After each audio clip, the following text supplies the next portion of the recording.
But the actual boat-shaped formation that you see in the photographs is this inner one right here. That's what I thought. And that's the 300 cubits. Okay, I'll tell you, but this is the village of Uzungeli, which is also named, the Critic name is Mashar. And so Uzungeli is a Turkish name.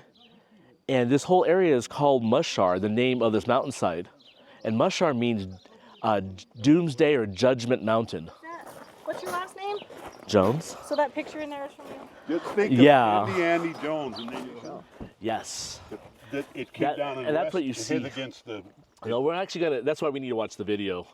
Came down and rested against it. That was one of the initial views. But yeah, Ron actually thought that. He thought that that was part of the bedrock, and that was connected to this mountain here. You see, there's rock outcrops up there. Right. So he thought it was all connected, and that the boat, when it came down from higher up, that it came down and snagged or caught itself instead of continuing down to the valley. So we're about 6,500 feet right here. And the valley floor is about 1,500 feet lower where Dobayzet's at. And so this area, though, much higher up, but the original landing, where Ron and others believed it makes more sense, is higher up on the mountainside. And so what you're seeing over here, if you want to look at your point your cameras over here, you'll actually see the border wall with Iran and Turkey. Up on top there.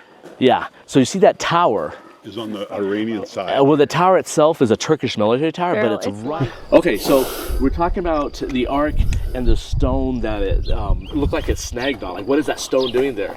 Now, critics will say, hey, this stone actually formed the boat formation. They believe this stone is part of the basement rock. It's sitting on the side of the mountain, and as liquid, like mud, flowed around it, it formed this boat shape. That's what the critics will mainly say. So this stone we see pointing... That's in the middle of it. That's what they say. No, it's not an arc. It's a natural formation because of that rock. Okay. So then Ron always thought that the ark had landed higher up. The water came down or dried up. The ark landed at the top of the mountain somewhere. So if this is the ark today, then it makes sense that it had landed higher up. And slightly drifted as the water receded. It drifted down, or sometimes, like he thought maybe the mud flow itself pushed it down. Logically, it makes more sense as the water receded to me. As it moved down the hill. Yeah, until it got to this area. So then the question is, why didn't the ark continue all the way to the base of the bottom of this hill? Dr. Salih Bayraktutan, who's a Turkish retired geologist, professor of geology, he believes this is Noah's Ark. So, and he's one of the few scientists, that believe, and he's been persecuted because of it. But he's a professional geologist. He's been studying this whole region and this site since 1984 or 85. He's still alive, so he's the longest guy. He knows how the rocks are, how the geology here is, and he was saying that what's keeping this boat here in this valley is not the rock. It's actually the pressure of the flow. You see, when you look on Google satellite, the mud flows down from where that tower is and also where that rock escarpment, that cliff up there. This earth flow, it's actually technically an earth flow. Like a glacier concept. Yeah, it's very unsettled. Mud. And so when there's a seismic activity like an earthquake, it will further unsettle it. And then every spring you have crevices where water comes through. So it's always changing every year. But the boat formation never changed. Since the first photographs we've taken, 1959 until now, it's still the same shape and size and length and width. But all around it's always changing. Fascinating. So what Salih says is what's keeping it here is this mud flow up there is pushing the boat formation up against this side of this mountain range. You see how we're in this narrow valley. There's a hill way over there, and there's a hill that we're on right now here. And between these two hills is this narrow channel. And so the ark is actually on this, we're on the west here, on this western side, and it's actually tilted by like 5 degrees. And so because the mud is pushing it, and so it actually tilted the boat a little this way. That's why the best photos are on this side. And then I've climbed up all these hills over here, and you can't see much of the ark right on that side. You're just seeing that eastern side of the boat. But you actually get the formation that is on this side. And so that's how he said, that's why the ark is there and not down the valley buried forever. So then what is that rock? And Salih, before we even did our scans, he didn't even see our results, he wrote a scientific article, and even back in 1985, when the Turkish government wanted to know what formed this site, some of the Turkish scientists, again, were saying, oh, it's this rock. But Salih said, well, the bottom of this valley, the actual valley floor, you can call it, before it's filled with mud, the basement of this valley is 200 or 300 feet below the surface.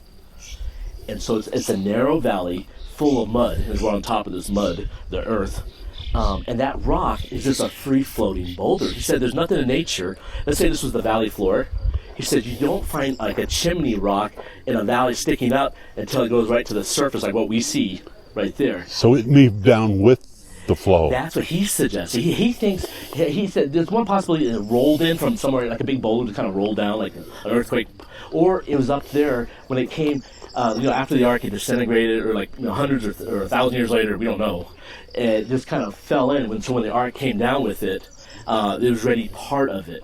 That was his. He said this is just based on geology alone. Now, when we did two different types of scans, when we did and they're both ERT, which is the electricity resistivity tomography. So it maps, tomography is mapping, and resistivity, electrical resistivity uses the electrical current, how resistive it is going through different types of material. So it uses a car battery. It's a scientific survey equipment that peers below the ground. And when they put all these lines out, so it can be like 500 feet long or even 1,500 feet long electrical lines, and they're every so often, like every meter or 2 meters, you put these iron pins, you put them in the ground, and it's all connected to a car battery, and then the pins, then the whole, these lines are connected to a central processing unit, a computer system. So it collects all this data. So you kind of let it run for, 20 minutes or so. And then you collect the data and you bring it back to your computer at the hotel or in your office, and you process it, and it'll make a 3D map of what's below the ground based on how resistant. So when electricity flows through, let's say, wet soil, it'll, like water, it goes a lot faster. If it's an air pocket, it's like, non-existent, like it's something. So it can map it all out. And so when we did, there's 2 different ERT scans done. One was 2014 by John Larsen, and one was 2021 by the Turkish scientist. And I was there for both of them. And both of those surveys show that rock that's sitting there is a big boulder. I mean, it's big. Just on top of the mud. Yeah, there's nothing below the ground connecting. So it actually came down after the mud kind of hardened underneath it. Yeah. And or it fell into the boat. It fell in, it came down with the boat, or the boat right there, and it rolled in. But the point is that that rock is not why we see the boat formation. This earth flow is actually technically an earth flow. It's like very, a glacier. Yeah, it's very unsettled, and so when there's a seismic activity like an earthquake, it will further unsettle it, and then every spring you have crevices where water comes through, so it's always changing every year, but the boat formation never changed. Since the first photographs we've taken, 1959 until now, it's still the same shape and size and length and width, but all around it's always changing.